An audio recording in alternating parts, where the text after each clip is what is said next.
Hello students, आज मैं आपके साथ डिस्कस करने जा रही हूँ लिमिटेशन ऑफ रेशो की क्या बिग पॉइंट है। ठीक है, तो वैसे तो है नहीं है पर फिर भी थोड़े से इन्होंने दिए हुए हैं तो हम डिस्कस कर लेते हैं लिमिटेशन ऑफ रेशो।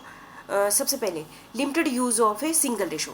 कई बार ये ऐसा होता है ना, जैसे हम कहते हैं कि कोई हमें बोले 5 लाख 10 लाख, तो हम उसका कोई मतलब नहीं होता। हमें क्या मतलब ना इससे कि कोई 10 लाख है 5 लाख है, उससे हम क्या क्या क्या डिसीजन है। ठीक है, इसी टाइप से कई बार रेशो में दी होती है 2.5 है ना, 40% 30% रेशो दी होती है, तो उसका कई बार कोई मतलब नहीं निकल पाता। ठीक है, तो कई बार नहीं निकल पाता, तो इसलिए कहते हैं ये लिमिटेड यूज़ ऑफ, इसका यूज़ क्या है, लिमिटेड है। Limited use of single ratio का लिमिटेड यूज़ है। हाँ, यदि बहुत सारी रेशो कम्बिनेशन बनाए तो उस यूज़ है ही है, पर जो सिंगल रेशो उसका क्या है, लिमिटेड यूज़ है। दूसरा है लैक ऑफ एडिक्वेट स्टैंडर्ड।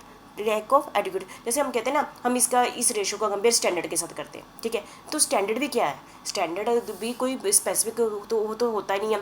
ये किसी ने कह दिया ये स्टैंडर्ड है, ये डिपेंड करता है। देखो, चाहे एक ही इंडस्ट्री के अंदर अलग अलग जो बिजनेस है, तो सभी ने इन्वेस्टमेंट अलग अलग की होती है। हम एक स्टैंडर्ड को निर्धारित करना और उसके साथ कंपेयर करना कोई बड़ी बात, अच्छी बात तो नहीं हुई। ठीक है, क्योंकि स्टैंडर्ड फुल नॉर्म नहीं होता ना, तो ये एक्सेप्टेबल नहीं होता। ठीक है, एक हम मान लेते हैं ये स्टैंडर्ड है। ठीक है, दूसरा है इनहेरिएंट लिमिटेशन ऑफ अकाउंटिंग। जैसे आपको पता है कि फाइनेंशियल स्टेटमेंट है हमारी, उसकी खुद काफ़ी सारी लिमिटेशन है। ठीक है, रिकॉर्डिंग में, क्योंकि जो हमारी फाइनेंशियल स्टेटमेंट है वो क्या है, हिस्टोरिकल डाटा पर डिपेंड है। तो इसका मतलब रेशो भी हमारी कौन से पर डिपेंड होगी, हिस्टोरिकल डाटा पर होते हैं। और हिस्टोरिकल डाटा के बेस पर हमने फ्यूचर की प्रेडिक्शन करना, तो काफ़ी हद तक, कुछ हद तक ठीक है, पर 100% ये नहीं कह सकते कि ये 100% ठीक है। ठीक है, और नेक्स्ट है हमारा change of accounting procedure. Change of accounting procedure मतलब क्या होता है, यदि तो हम तभी तो हम कंपेयर करते हैं रेशो का एक साल का दूसरे साल के साथ, तीसरे साल के साथ। लेकिन यदि किसी कंपनी ने अपना अकाउंटिंग प्रोसेस ही चेंज कर दिया, कभी लीफो मेथड यूज़ करिए, कभी फीफो मेथड यूज़ करिए। ठीक है, आपको पता है कि कोई भी काम करना है तो हमारे पास खूब सारे मेथड होते हैं। यदि तो वो लगातार एक ही मेथड यूज़ करती है, तो हमारा एक है ना कि कंसिस्टेंसी होनी चाहिए। यदि कोई बिजनेसमैन कंसिस्टेंसी यूज़ नहीं करता है ना, तो पहले रेशो एक मेथड के अकॉर्डिंग निकली, फिर दूसरे में जो प्रेजेंटेशन की हुई है फाइनेंशियल स्टेटमेंट, और जो दूसरे साल जब हमने रेशो कैलकुलेट की तो वहाँ पर दूसरा अकाउंटिंग मेथड यूज़ किया हुआ था। तो यदि हम दोनों का कंपेयर करेंगे तो ठीक रिजल्ट थोड़ी आएंगे। ठीक है, तो इसका भी ये भी एक टाइप की क्या बन जाती है,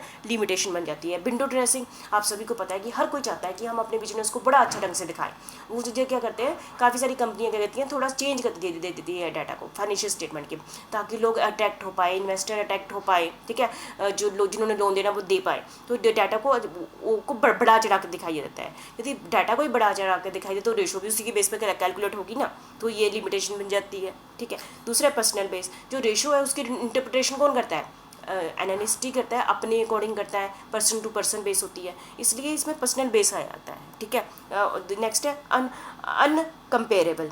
कहते हैं कि हम कहते हैं ना, एक फर्म का दूसरे फर्म के रेशो के साथ कंपेयर करो, बल्कि ये भी अकेले एक इंडस्ट्री की जो कंपनी है दूसरी इंडस्ट्री की एक जो कंपनी है उसके साथ कंपेयर कैसे करें, दोनों की जो नेचर है वो बिल्कुल ही अलग हो जाती है। दूसरा है, एक ही इंडस्ट्री के अंदर जो कंपनी है उनका कंपेयर भी कैसे करें, क्योंकि किसी ने इन्वेस्टमेंट ज़्यादा की है, किसी ने इन्वेस्टमेंट कम की है, किसी की मैनेजमेंट की नेचर अलग है ना, अलग अलग है, उनका इंटरनल स्ट्रक्चर ही अलग अलग है। तो कंपेयर करना क्या होता है, कहते हैं अनकम्पेरेबल है, कि ये तो कहने की ऐसी बात है कि कंपेयर कर दो। तो इसका कंपेयर तो वही होता है जहाँ 100% दो चीज़ें बिल्कुल ठीक है बराबर की हैं फिर कंपेयर किया जाए। नेक्स्ट है हमारा एब्सोल्यूट फिगर डिस्टोर्टिव, मतलब कि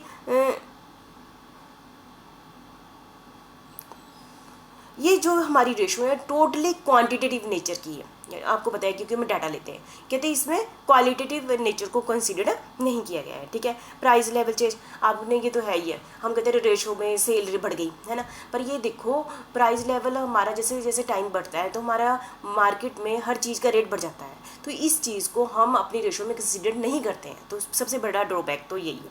ठीक है, ठीक है, और रेशो नो सब्सटीट्यूट्स, मतलब रेशो को यदि हम अलग कर दें स्टेटमेंट के साथ तो उसका कोई मतलब ही नहीं रह जाता है। ठीक है, क्लू नोट कंक्लूजन, कहते हैं रेशो क्या है, एक क्लू देता है पर एक कंक्लूजन नहीं है।